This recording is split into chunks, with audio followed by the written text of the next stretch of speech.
Yo, welcome to Let's Be Real TV. It's your boy B. It's your boy T. And we coming out with another banger, man. Shout out to the fans, man, the viewers, everybody watching. Keep subscribing. Tell your family to subscribe, your friends, all that. We gonna keep dropping, man. We got more coming for y'all. And like, comment, share. And with that being said, man, we finna start the EP. So we had to come different this episode, you feel me? We had to bring an athlete on. The top running back in Michigan. Now, I got to take that back. One of the top running backs in the United States, in the country, for real. Mr. All-American. Himself. Mr. Himothy. No, but let them know who we got here on Let's Be Real TV today. What up, y'all? Tariq, Reid, running back at Grand Valley State. Going into my senior season. So tell the viewers where you from and how was it growing up? From Flint, man, north side to be exact. Growing up was smooth, always in sports. Me and my brother T, we always played sports, you know what I'm saying? For those who don't know, we blood brothers, same mama, same daddy. Now y'all know. Niggas know, nigga. Y'all niggas look just alike. No, but a lot of people that watch like from the D, we got Cali, we got people in Canada. You feel me? They don't know. So we had to let y'all know. Listen, bro, y'all niggas look just alike. Niggas gonna be like, damn, these niggas gotta be cousins at least, you feel me? So growing up, did you grow up in a 2-parent household or one? I say mainly it was mainly moms, but Pops was around. Wayne came along, we was young, you know what I'm saying? So yeah, we had a father figure in the house. Grew up nice. Shit. Who inspired you to play football?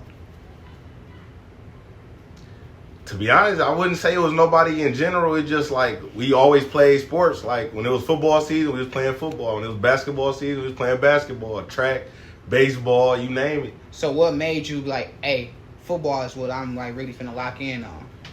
So growing up, we playing all the sports. I noticed that football and basketball was the two like I really could dominate in. But it wasn't until I say middle school, high school, like 8th grade, came to Atherton, you know, and then it was like, oh, football, I can really do something with this, so let's keep it going. Man, y'all, let me tell y'all something, bro. 11th grade, I was rough, too, with the football shit, bro. He was in 8th grade, bro. I came to a game after practice. It was like, bro, you need to check this little nigga out for real. I'm like, bet it's on, bro. Bro, why I come to the game, bro? They telling me, bro, this man didn't get tackled the whole season. I'm like, and I look at this dude, I'm like, bro, you're a man-child, bro. Like, it's crazy for real. But speaking of like football and like games and stuff, like what was the most memorable play that you like had in like all levels of the sport? When you break it down like that, it's kind of hard because when you say all levels, it's like I done played thousands, hundreds of downs of football and had hundreds of touchdowns, yards, all this.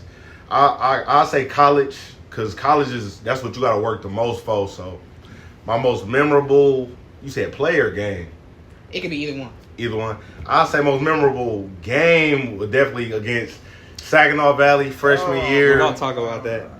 Freshman year, Battle of the Valleys. All you know coming into Grand Valley or Saginaw is like Battle of the Valleys and then playing Ferris. So it's like one of them two games, you know what I'm saying? You got to win one or you really want to win both. But freshman year, coming into Saginaw, you know what I'm saying? Found out I was going to get the start that Monday going into game week. And all right, wait, let's talk about that later. You feel me? Because we got some shit about that. Thanks. So what age did you start playing sports? How old was you? Since we could walk, about 5, 6, 4 or 5. Yeah, like 5, 6. Yeah. So tell us the hardest hit you ever took growing up.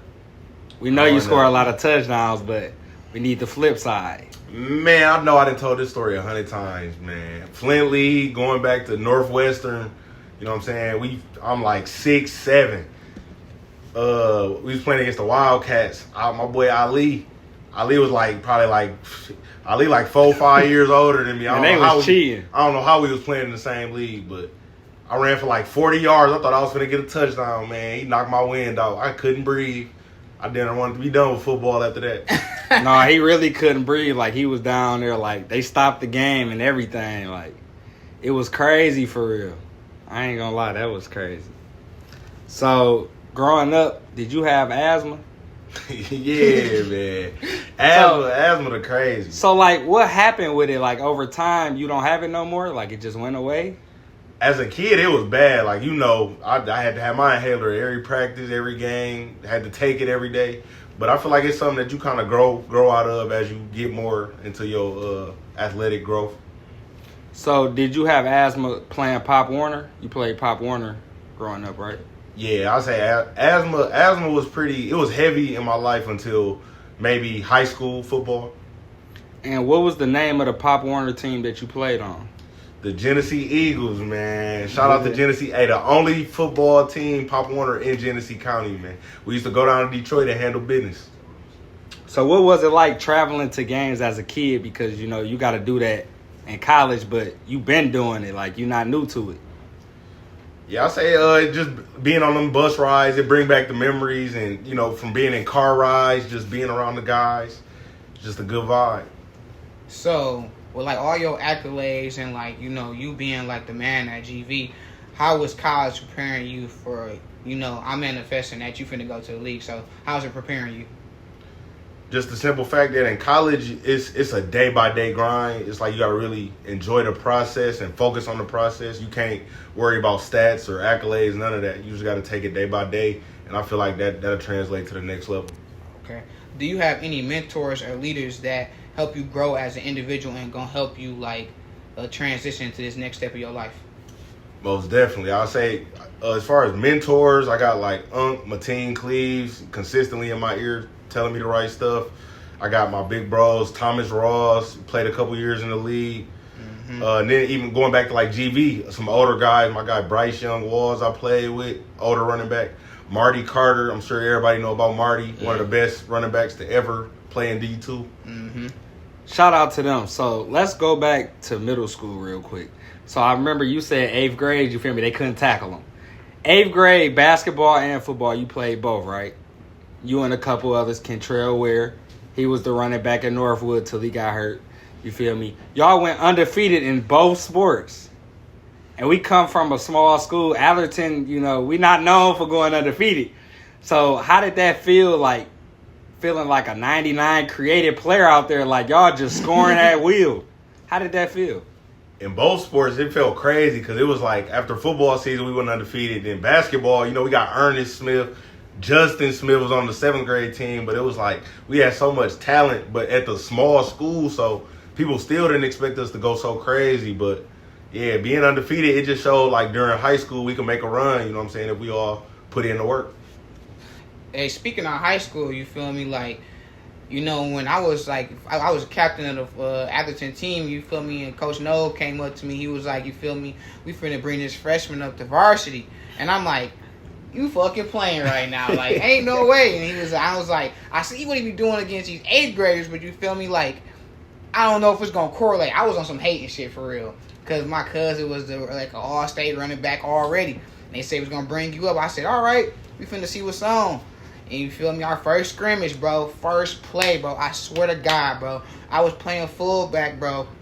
And it was like an I right 36 toss, bro. Right. And he took this bitch to the crib. He said, shit, spin up the sideline. I'm like, oh shit, like this nigga really crazy, bro. And he helped our team, bro, for the first time in Atherton history, reach the playoffs, bro. He had 1,000 as a freshman, bro. So he could have got All-State with my cousin that year too. So like it was like the craziest dynamic running back situation I ever seen in the Genesee County area. Like, no cap. Yeah, that was crazy for sure. So in middle school, like 8th grade and like 9th grade at Atherton, 9th and 10th grade, what type of dude were you in relationships? Like, was you the lover boy type or was you the player? As a young boy, I definitely had to say I was player. I was young, so it was like, you know what I'm saying, I was just having fun, just kind of enjoying everything. If you was around, he was player. Hey, but at the same time, he was kind of a lover boy, you feel me? He had us follow him outside his girlfriend's house with our shirts off, asking her to homecoming. We had the spray paint, smell it out on our chest. Crazy. Man. So, going into high school football from 8th grade, like, I know you knew that you had a lot of talent, but did you feel like JV was an option at all, or did you automatically come into freshman year like I'm varsity? There's no option. Knowing the situation that I was in, like after we went undefeated and talking to Coach No, the varsity coach, I knew it was 100% I'm playing varsity. It was more so of how can I get my body ready to withstand that, you know what I'm saying, as a 14-year-old kid. Right. So how many yards did you end with at Atherton, 9th and 10th grade? Yards and touchdowns, if you can remember. Yeah, I keep up with all stats for not even just me, all running backs. I'm real big on that. But yeah, freshman year I ended with 1,000 yards and I think maybe like 9 touchdowns. It wasn't that many. Sophomore year I bumped it up in production, finished with about 1,600 yards and I think 17 or 19 touchdowns. Hey, that's impressive for real. But like, how do you handle pressure and expectations as like always being a leader in every situation you've been in, like being the captain of your high school team and now being an All-American running back and the captain of GVSU, which is one of the highest power or like houses in D2 football? Like, how do you deal with that?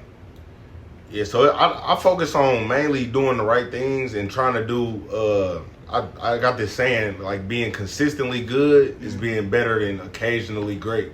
So it's like I try to do everything consistently good, you know what I'm saying? So like day by day, I'm making sure I put the work in. I'm making sure I know what I'm doing on the field. I make sure when we in the weight room, I'm lifting, I'm getting stronger. I'm making sure I'm in the training room, making sure my body ready to play after play, never miss a play. So I say I focus with my actions. I lead with my actions more often than not. Right. So dealing with like training in the weight room, what does your typical training routine look like, and how does that affect your gameplay? I mean, you got to break it down by season. Like, you want to know like a winter off-season type schedule, or like a summer getting ready for fall camp type of schedule? I want a winter off-season.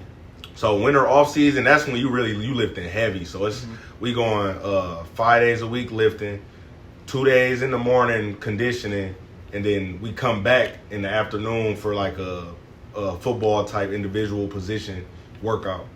Okay. You know what? I want something more. Give me fall camp, because I know that's coming up. Yeah.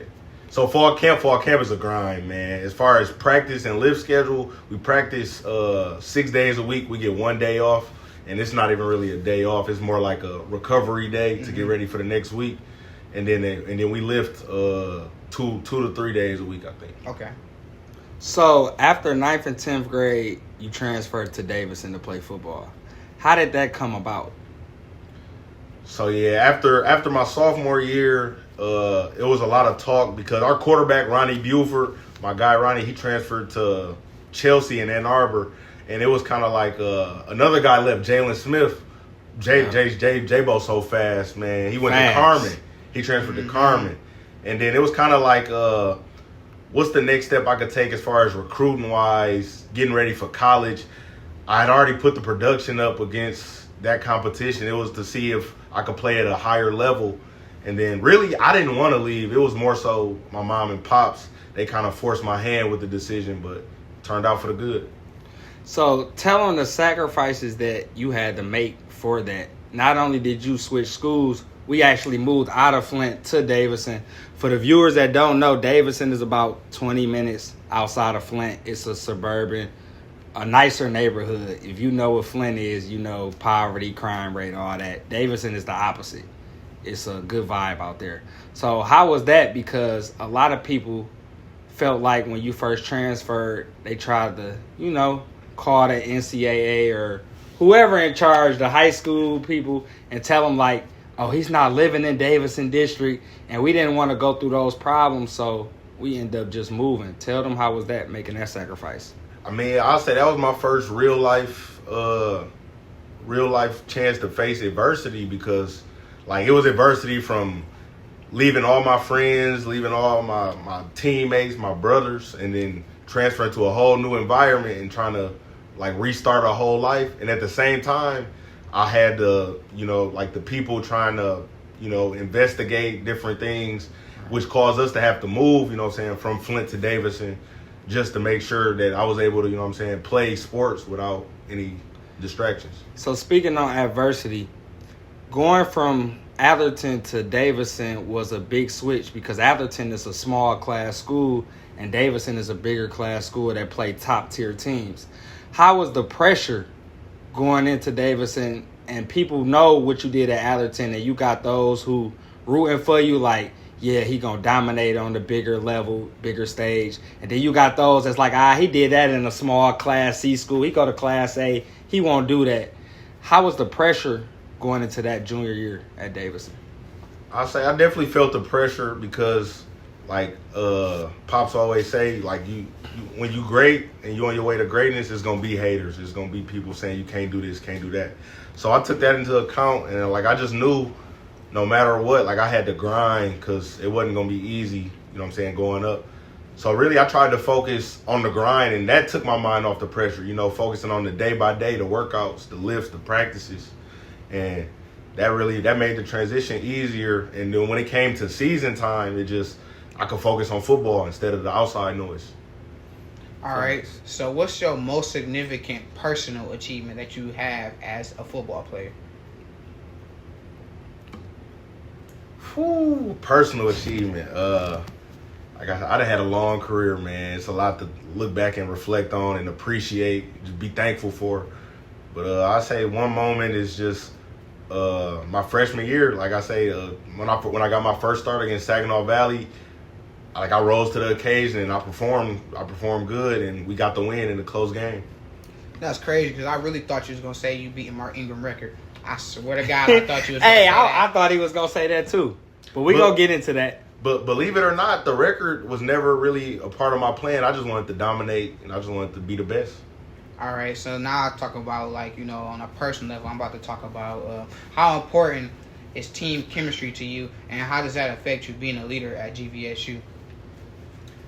Team chemistry, that's one of the biggest factors for playing winning football and being a part of a winning program. And I feel like at GV, we call it the brotherhood. The brotherhood is so strong, so it's like you playing for that guy next to you. You want to be your best and do your best so you don't let the guy next to you down. Right. And it shows on the field when you got 11 guys every play, you trying to be at their best so they don't let their brother down. So we got to speak on the first two games at Davidson because it made M live and everything. So your junior year, first game at Davidson, you scored 5 touchdowns in one game. So the second game, you did that again. 10 touchdowns in 2 games.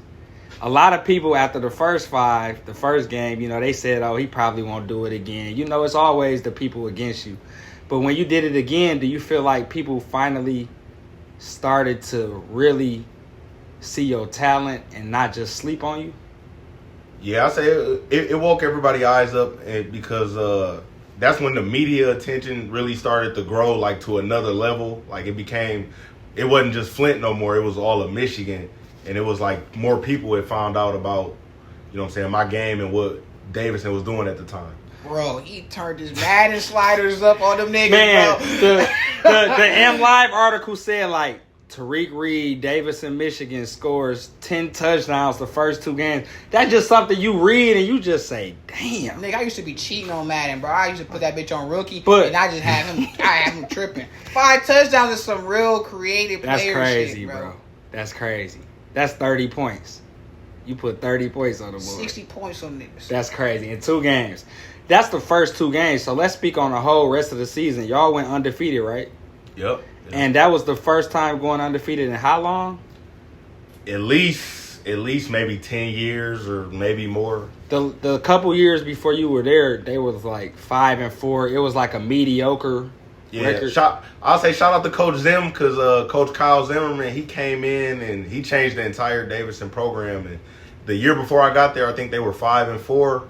Yep. And before that, it was 4-5. So it was like improvement, and then we finally we got the right pieces and we went undefeated.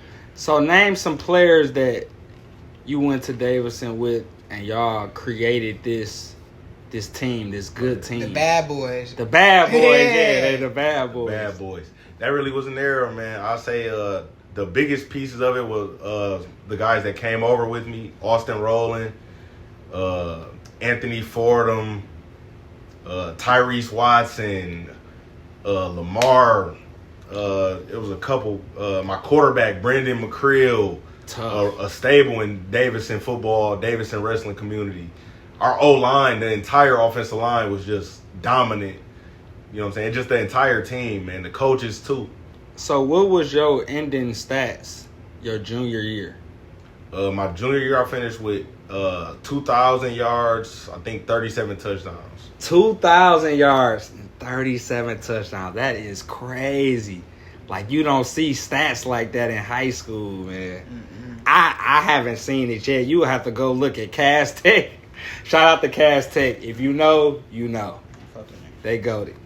You feel me? But, like, after that, what awards did you get, like, the end of that year? Because you got some awards, right? Yeah, I'll say I got the All-State. My junior year, that was my first year getting the All-State. I got snubbed at Atherton, I say. But, yeah, I got All-State. I got Flint Player of the Year, MLI Player of the Year, Offensive Player of the Year, Flint Dream Team, Michigan Dream Team. Just a lot of accolades. But the greatest achievement was just going 9-0 and, you know, winning a bunch of football games with the guys. Right. Facts. Hey, so besides football, bro, like, what do you like doing as a hobby and a passion? And, like, how do you balance that with being, like, a R&B? Like, I know, like, you know, it's great to be called a football player, but, like, people don't really know the real you. So let them know for real. Yeah, so I'll say as far as hobbies, like, I love working out. Like, outside of football, playing football, like, lifting weights, being in shape, I love that. Video games, I'm big on 2K. I say I'm one of the best 2K players my friends know. He capping. GTA, you know what I'm saying? I run it up on GTA. What's another thing? Another hobby, like, I like landscaping. This summer I've been working landscaping, so I got into that, like, you know what I'm saying? Just being outside working. Okay. So, like, dealing with, like, you know, regular stuff, like, you involved in any, like, community service, and, like, once you do make it big, how you gonna use that platform to give back to your community? So yeah, I've been involved with a couple camps. Specifically, my boy Ron Wallace, he hosts a camp every year. I was involved with that last year. I helped my boy Coop. Shout out to Dig Deep ATH. I help Coop out when I can when I'm home, and I look forward to when I graduate and I get to see what this next step is for me. I just want to give back to the community and, you know, help the youth find that passion for the game like I did. So speaking on camps, you went to the Nike opening in high school, right? 2017? Yep. What other camps did you go to, and did you feel like it was good exposure that came with that? Yes, I feel like it's a lot of bad camps out here, but a lot of people that just want to get money and stuff like that. But I say I went to the Rivals Under Armour camp. I went to the Sound Mind, Sound Body camp, the Under Armour All American camp. Just going to those the brand name camps where it's like real evaluations, and like I got after the Nike opening, that's when I got my 3-star rating. Yep. So it was like going to that camp got me exposure, and that opened opportunities for different colleges to, you know what I'm saying, be introduced to me that didn't know about me before. So around that time, is that when you started getting college offers for football? Yeah, definitely that summer after my junior season. Yeah. So what schools were recruiting you? I say, like, as far as interest wise, a lot of Division I smaller schools like the MAC, FCS schools, a lot of Ivy League schools because I had good grades in high school. Division II, some higher Division II schools, most of the GLIAC. I had a lot of schools reaching out to me during recruiting. So Division I, you had like Michigan State, Ohio State, Bowling Green, different. Yeah. As far as showing interest and, you know, reaching out to the coaches, yeah. Nah, tell me about that Ohio State, bro. So yeah, after the first couple games of my junior year, I kind of exploded with the stats. Ohio State and Michigan State and Iowa. Those were the first like 3 schools to really reach out on you got to come down here and visit, man. We see what you're doing, and like that kind of opened my eyes, and I was like, yeah, maybe I can really, you know what I'm saying, take this thing kind of far. So let's lock in. And yeah, like I went on a visit to O State, and I met Urban Meyer, and JT Barrett was the quarterback at the time, and they were just telling me like, yeah, man, just keep doing what you're doing and keep grinding. Yeah, that's what's up. So getting all these offers, we're not going to, name them all, but Grand Valley was the one that you chose in the end. But right before you committed to Grand Valley, before the signing day, you had a PWO come in, a big one. Who was that? Yeah, so I want to say about a week, maybe 2 weeks before signing day, the University of Michigan, they reached out. It was Coach Jim Harbaugh's son, Jay Harbaugh, the running back coach. He reached out and he was like, "Yeah, you got to get down here for a visit, man." And when I visited, he was just talking about how they loved my film and how productive I was in high school, and they wanted to give me an opportunity. They didn't have any scholarships at the time, but they just wanted to reach out and give me an opportunity, so they gave me the walk-on. So for those who don't know about Coach Harbaugh in Michigan, you have to be a somebody to get invited down there. Like, you can't be an average player. You got to be that one. Yeah, I'll say the culture at Michigan is crazy because it's definitely one of the biggest programs in the country at the highest level. The most winningest program in Facts. FBS history. Yeah. So having D1 offers, what made you choose D2, even though it was the top D2? What made you choose it? I would say the relationships I built with the coaches, Matt Mitchell and Coach V, when I first met them, and then also the fact that I came to see a game day visit, and the atmosphere was like it was unheard of for Division II. Like, you would never have guessed Grand Valley was a D2 school by coming to a game day visit. Hey, bro, so I know how, like, I always watch, like, Hard Knocks, and, like, I be watching, like, NFL players mic'd up, and, like, they be having, like, these weird superstitions and rituals before that game. Do you have any? Rituals. I say I try to keep the same routine, but as far as rituals, the only thing I do every game day, after we do our pregame walk, or if we had an away game, we get dressed in the locker room and all that. I make sure I say a little prayer, and then I try to say like one word that I'm gonna focus on this game day. So is it a certain song that you listen to every game? Like, before every game, is it that one song that put you in that mode? Yup. I used it for my freshman year highlights. This one song I listen to before every single game. I did it every year in college. That's a Lonely Child by Youngboy. Oh, man, that young boy turn him up, bro. That young boy, yeah. And speaking of, like, young boy on hard times, bro, like, this don't even gotta be no football related stuff. Like, what's the hardest, like, challenge you had to deal with, and, like, how did you overcome it, and what did you learn from it? I say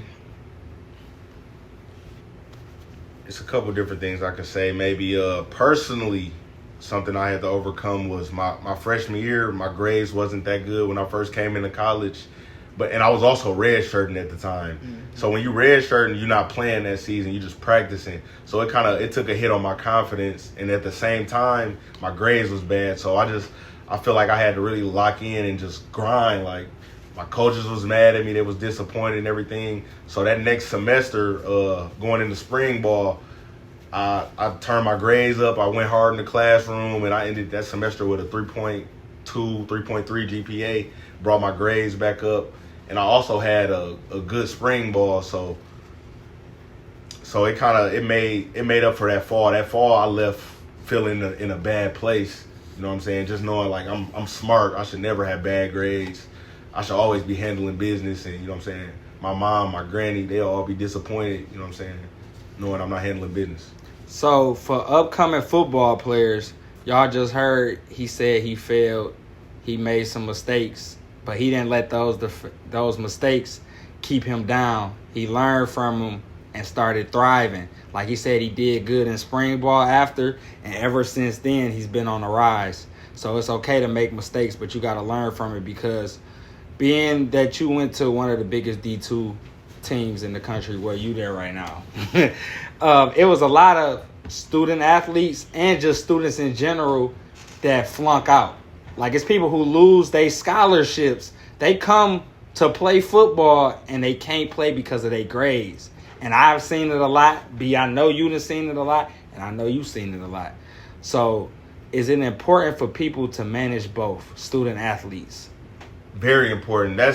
I'm glad you asked that because that's one of the biggest factors of playing college football. You gotta be able to handle all the football side of things, but you gotta at the same time you gotta excel in the academics because if you're not handling your business in the classroom, you will never get the opportunities to play. You know what I'm saying? Somebody that you could be fighting for a spot with, the coaches don't gotta worry about him failing or skipping class. You know what I'm saying? They can trust that he gonna handle business.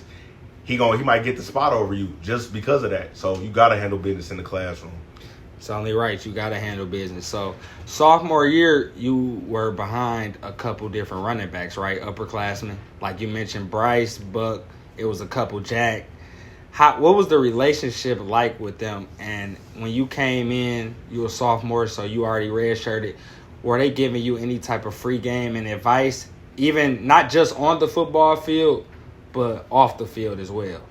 Yeah, I'll say from the time I got to Grand Valley, even before Bryce Young Walls, he took me under his wing, and I really appreciate that because he showed me the way how you should handle business and bounce back from certain failures or even just fight adversity and just handle the grind and embrace the grind.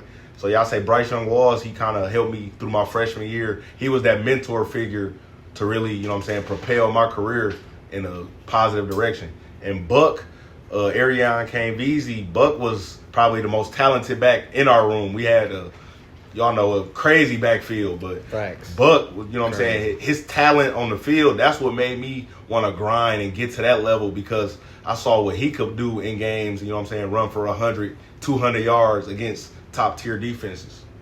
So now we got to talk about that Saginaw Valley game, man. B hate this game. So this was 2019. Now going into this game, the other running backs that was in front of you, the older ones, they were injured. And the coaches came to you and told you that you were going to be starting. This was your opportunity to step up and show your talent and show them who you are as they started to build trust in you because you were in the lineup and everything. What was that opportunity like? Like when they told you that, were you nervous? Did you feel like you got it? Like, what was that feeling like? So at first, game day is on Saturday. So they gave me the news on Monday. Coach, the offensive coordinator told me, he's like, hey, Rico, the guys kind of banged up. Buck, Bryce, they a little banged up. He said, we might need to lean on you this week. And by Tuesday, the first day of practice, he was like, yeah, Rico, we're going to go with you. So let's get ready. So going through that week at practice, I was just thinking, like, I got to be perfect every rep. And, yeah, like you say, the nervousness, it was weighing on me a little bit. But by the time we got to game day, Saturday, I just learned, like this what you prepare for, like every day I came to practice and whether I was starting or not, like I was taking the reps, I was going hard. So I just knew I had to be ready. And by Saturday, I was ready. And that game, tell us your stats again. I don't know how many carries, but like 30, 38, 39, a lot of carries. Yeah. And then 288 yards. I was 10 yards behind Marty Carter for the single season game record. How many touchdowns? 3. 3 touchdowns. Do you want to speak on it? Hey, man. I Speak knew, on it, gang. So I knew that y'all was banged up because I was playing for Saginaw. And we made a bet this game, too. I'm going to get to it, bro. Get to it. I was on a team at the time for Saginaw, but I couldn't play because I was ineligible. And you feel me? I was on the sideline. I knew they running backs was banged up, but no disrespect to, the other RBs. But I knew you was going to start. I tried to tell my coach, I'm like, hey, bro, y'all need to prepare yourselves, bro, because I didn't play with this dude. And I'm like, once he get in that water, it's going to get deep. And you feel me? We had a great team that year. You feel me? We was like 6-1 or something like that. You feel me? We was dominating the GLIAC. But we always knew that GVSU was always going to be a matchup. But we really felt like we could beat them this year. So we game plan in a whole different way, which I thought was fucking stupid. And then he came out. And he did his thing, and then you feel me? Even people on the team like Jalen Bradley, like a lot of people from Flint was like, damn, we didn't seen it before. So they wasn't they was mad, but you can't really hate on bro, cause you feel me? That's what he fucking do. You feel me? So I can't really speak on nothing else. So I know you had a lot of respect from the students at school, the players, the coaches. But after that game, do you feel like you gained respect? Like you gained that image like, oh yeah, him. Was that the game? Yeah, that was definitely the game when you talk about it like that, because before you play on Saturdays and college football, it's kind of like you just it's all about potential and what you can do. But once I felt like I showed on game day on Saturday that I could play with the guys, then it was like, okay, yeah, maybe he's here to stay for real and make some noise. All right, bro. So speaking like of, we're going to go back a little bit when y'all was talking to like, telling like the young youth to like not give up and all that. What would be your advice to the young football players trying to do the same thing you doing that look up to you? My advice would be like, I done said it a couple times already, but take it day by day and just really fall in love with the process. Just kind of, you know what I'm saying? If you focus on day by day what you got to do tomorrow and to get better at your craft, by the end goal, months, years later down the road, you have made so much progress that you don't even know because you focusing on how can I get better tomorrow. Okay. And what are your future goals on and off the field? Like, what is something you're like, I gotta fucking do? Okay. So, yeah, you know what I'm saying? I focus on the future a lot, man. I try not to make too many steps without, you know what I'm saying, planning step by step ahead. Right. So, yeah, first thing first, I want to graduate in December after the season, win a national championship during the season. Okay. And then I want to get to my professional career, wherever that may take me, and God willing, I have a couple year journey where I can really build something out of that. I want to take that and transition to the business world where I could, be a serial entrepreneur and just kind of have my hands in a bunch of different investments that's successful like a lot of athletes. Okay. So this junior year that just ended for you, you had 1,100 yards and 20 touchdowns on 6.4 yards a carry. Yep. And you had the league leader for touchdowns, right? For running backs. For running backs. There was a quarterback that had more. And you was 8th in the nation for all positions, Yep. right? Yep. And you were the league leader for yards per carry for running backs, and then something in the nation between everything. Yep. So how was that? Just seeing those stats, like the fruits of your labor. How was that? Mm-hmm. Yeah, this junior season was a blessing because I knew what I was capable of, but the year before, there was a little bit of inconsistency. So my sophomore year, I didn't get to see the same maybe opportunities that I saw in my junior year. So just having those opportunities and taking advantage of them, that felt good to see the fruits of my labor, but still hungry for more because I feel like I left a lot on the table. Like so many yards, so many touchdowns, so many plays that I could just be better on. So you got a taste of a championship. You didn't get a natty, but you were GLIAC champs, right? GLIAC champs, 11-0. And y'all went to the playoffs and y'all beat, who was the first game? Northwest Missouri. Northwest Missouri. And you had how many touchdowns that game? 2 touchdowns. And one was like the game winner, right? Toward the end. So after that, you go on to play Ferris. Tell the viewers who don't know, what is a Ferris and Grand Valley game like, rivals? Well, short but sweet, it's the best in the nation, man. There's no better Division II football game than that. And I really say it's better than a lot of smaller Division I football games because the rivalry is so fierce. Year after year, both teams, we always the best in the country. So the implications of the game is huge. Like, it matters for the rest of the season. All right. So how does it feel to look your name up on NFL Draft Scout and you see your name and you have a ranking on there? How does that feel? Just knowing that you're on the radar. At first, it was cool knowing that, my name is out there now as far as the next level goes. But now I don't take too much account to it because I'm focused on the grind. I'm focused on having a big senior year, and all that'll take care of itself. So is there any upcoming athletes that you might want to tell the viewers to watch out for, or even us? Because I'm not really, tapped in with the younger, like, it could be high school athletes, Grand Valley athletes, like incoming freshmen maybe. Oh, yeah. So I'll start with high school. I got a couple young boys. Always watch out for Davidson High School, man. Them Cardinals, they make noise every year. I got a young running back, my boy A.J. Hill. I think he going into his junior year. He made a lot of noise. I feel like he due for a big season. A.J. Hill, he got a lot of talent out of Davidson. Then at Grand Valley, we got a couple young running backs. I specifically say my boy Sion Uzma Harper. He number 26. Yeah, he rough. Watch out for him, man. My young boy, he nice. He got a lot of talent, man.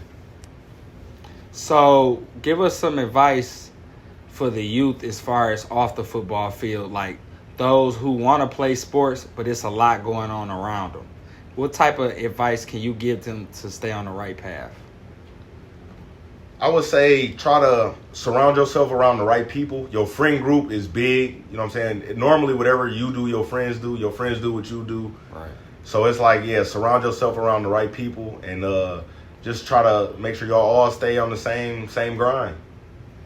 So, do you see yourself ever working with football players in the future, maybe?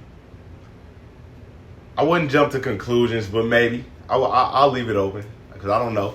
Okay. So before we get on up out of here, we just want to let you know we love what you're doing. You're a pillar to the community.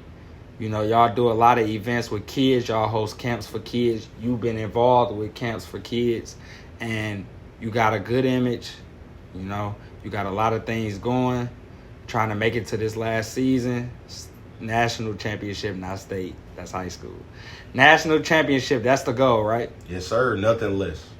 Well, we tapped in. We appreciate you for coming on Let's Be Real TV. Wait, last question though. Oh, bro, you for know, real. okay, What's the question. next thing for Tariq Reid? Like, what we got? Any upcoming things that we need to look out for? First things first, man. Senior year on the clock. August 26th, we're flying out to Colorado. But the week after that, we'll be at home for the home opener. It's gonna be a huge game, man. I'm gonna make sure I get the schedule out to these guys, man. Tap into some games, man. It's gonna be a movie. We got the link for y'all, so tap in. All right, man. We finna wrap up the episode to Let's Be Real TV. Like, share, subscribe, turn your post notifications on, and get ready, bro, because Tariq Reid is finna take off. Take off. But look, I need y'all to go in the comments of this video. Tell us who y'all would like to see on Let's Be Real TV next. It could be actors, athletes, artists, whatever. You feel me? Any entrepreneurs that have good businesses going. We want to show love to everybody, tap in with everybody. So we want our viewers to let us know who they want to see next. And we appreciate y'all. All right. That's all right.